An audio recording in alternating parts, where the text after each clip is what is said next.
Hey, you kids be cool. Oh, for goodness sake. No, I'm sorry, Princess Bernard. I cannot carry this off. I don't do cool and I can't see. I need my proper glasses. I'm sorry. Princess Bernard wanted me to be cool today because that's the kind of image that he's going for. But I can't do it myself. I'm just not cool. That's just not me. And that's fine. But we are going to be talking a little bit about image today and what that is, what it means, and whether it matters. So, in case you've forgotten, I'm Lorraine and I work for the Methodist Church, and we're here to be talking a little bit more about being unique and the different ways we are unique. So, our image is unique. What is it? It's almost like an impression we give to the world. It's the way we look, it's the way we act. And, oh, hang on, I Googled it. Here we go. The general impression that a person, organisation, or product presents to the public. So that doesn't necessarily mean the way you actually are. It means how you present yourself to the world. That's really interesting. Okay, so I've got a question for you. I want you to think about, or ask yourself, or discuss, if you've got time, have a little think about whether what you look like is important. Now, if you've got time, pause the video, have a little chat about that. But if you haven't, just carry on and listen to me waffling on. Okay, so maybe you said things like, oh, it doesn't matter what you look like, it's what's inside that counts. It might be that you said, yeah, it's really important because people treat you differently if you're not wearing the right thing or not acting the right way. Or it might be that you said, do you know what, I don't really think about it, I just chuck my clothes on and that's it. And okay, that's fine. Those are all really good responses, and I'm sure you came up with a lot more or have a lot more ideas and thoughts. So, is it a positive thing or a negative thing having a certain image? Now, I wonder. So, you are automatically telling people something about yourself by your appearance, aren't you? So, easy example. If you outside always wear a football shirt, then you're telling people that you're really into a certain team. Or perhaps you wear a t-shirt with your favourite band on it. And then that's you're saying to people, oh, I'm really into this band. And that's great, you know. So it might be quite a positive thing in that way because you're almost sending a signal out there saying, I'm this sort of person, I like this sort of thing. And actually, it might be that you then attract other people with similar interests. So they go, oh yeah, oh, love that match last night, wasn't that great? And immediately you've kind of struck up a friendship. So it can be quite a bonding thing. But you know, it doesn't necessarily have to be a positive thing or a negative thing. It can be just a thing. But one way in which it is what it is, and it is important in a way, is that you want to give a certain impression sometimes. So just think about your teachers, doctors, other professions, or if you've got a trade, mechanics or joiners or plumbers or anything like that, you want to give a certain image, a certain impression, because you want people to know something about you. So if I go along, my cars need fixing, right? And I go along and the car mechanic might be sat there like that, really bored, not interested, maybe on his phone or whatever. And then I say, oh, look, my car's making this funny noise, it's doing this, and I don't know what to, what could it be?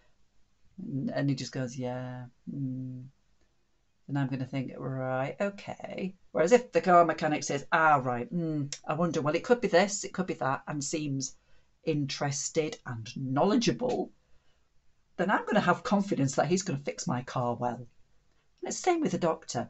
You want to know that they know what they're talking about. And your teachers, they know what they're talking about. So, that's it. They come across, they present the image that they are knowledgeable and professional, if you like. And sometimes it's important that we do that. So imagine going for an interview for a job and you turn up all slobby. you know, in your scruffy tracksuit bottoms that we've all been wearing this last year. But, you know, you're just there in your scruffs and you turn up for an interview.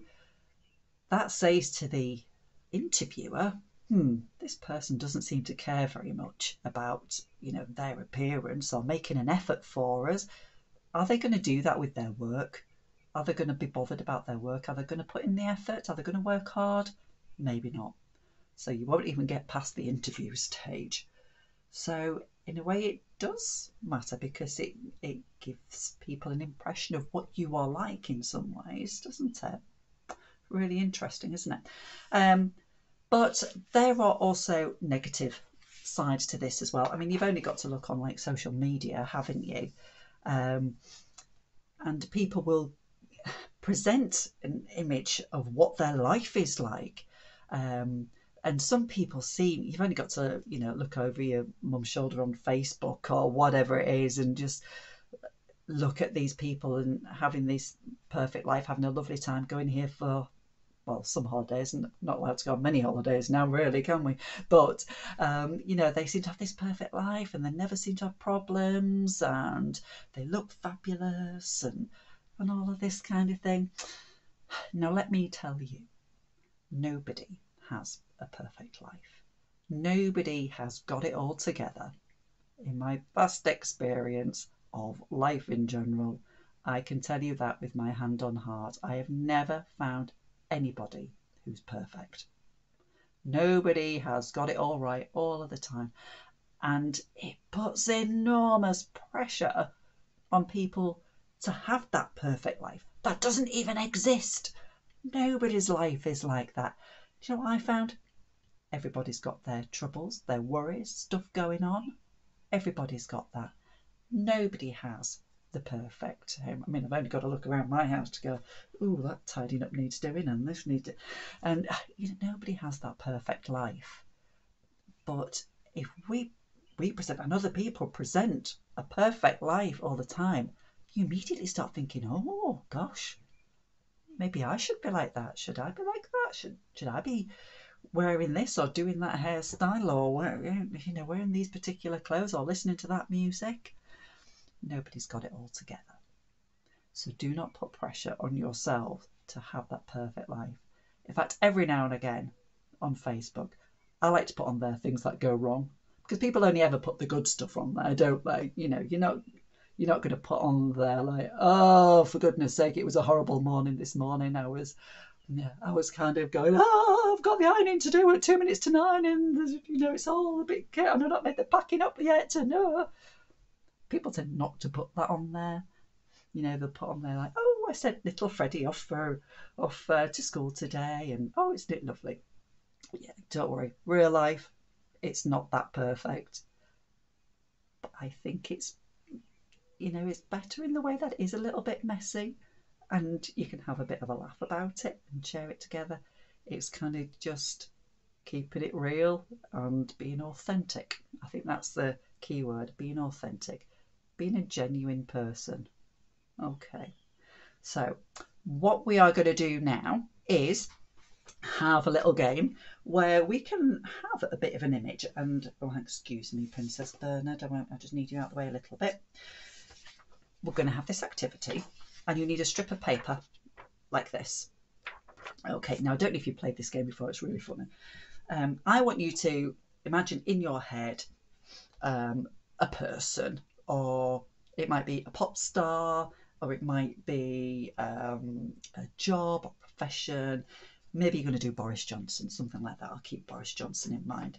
And what you do is, now you need to do this in groups. Let's see, we need to divide that up into about 4 again and unfold it. So that there.